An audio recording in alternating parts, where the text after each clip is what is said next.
Bem, hoje você sabe, quinta-feira tem quadro Doutor Responde. E você já ouviu aquele zumbido no ouvido?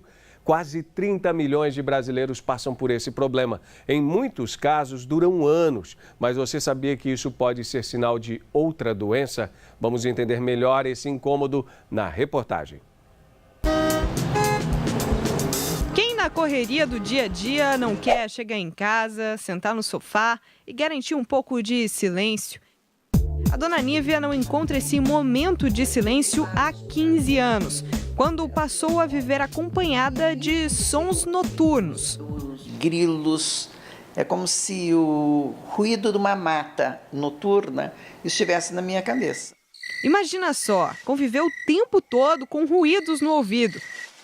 Quando descobriu o problema, a Nívia teve que se adequar a uma nova rotina. Não dormir sem uma musiquinha, porque aí você fica prestando atenção no ruído e aí atrapalha teu sono, né? Você precisa desfocar para poder dormir, porque você nunca vai ter um silêncio absoluto. E sei evitar as situações em que ele se agrava, para poder conviver com ele de uma forma tranquila. Praça de alimentação de shopping, shows, música muito estridente, filmes em que os efeitos sonoros sejam muito fortes, realmente isso incomoda muito. Bastante comum chegar os pacientes com queixa de zumbido. Olha, o mais comum, disparado, que a gente vê é o povo falar que o ouvido apita, ou grilo, eles falam bastante de grilo.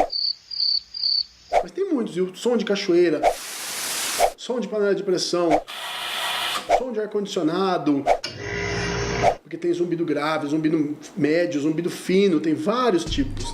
E problemas como esse podem surgir com o uso inadequado do fone de ouvido.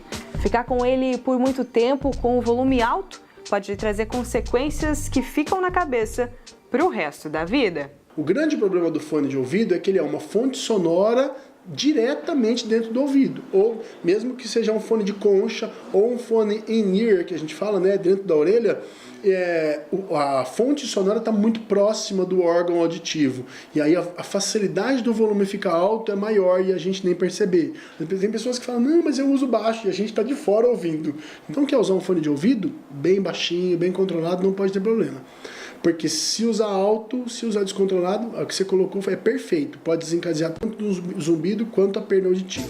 E outros fatores que influenciam no surgimento destes amigos inseparáveis do ouvido é a má alimentação e o estresse. O zumbido em si não é uma doença, mas é um sintoma de diversas outras doenças. O estresse compõe a tríade do zumbido que a gente fala, que são os 3 principais fatores de piora do zumbido. Quando o paciente está num ambiente silencioso, quando está de noite, até por causa da associação da noite com o silêncio, e quando tem momentos de estresse. E aí, nas auditivas, a gente tem as exposições a ruídos intensos, trabalhadores com equipamentos barulhentos, que não usam muito EPI. A gente tem um subgrupo de causas que a gente chama de muscular, que é os pacientes que têm dor de ouvido, dor de cabeça, dores cervicais, aqui toda na região de cabeça e pescoço, que tiver dor, principalmente ouvido e articulação da mandíbula, que é uma região muito importante. Pacientes que têm bruxismo, apertamento, podem desenvolver zumbido. Outro subgrupo muito importante é o metabólico, que são os pacientes que têm distúrbio de colesterol, diabetes, hipertensão, triglicérides. E outro muito importante é o subgrupo alimentar.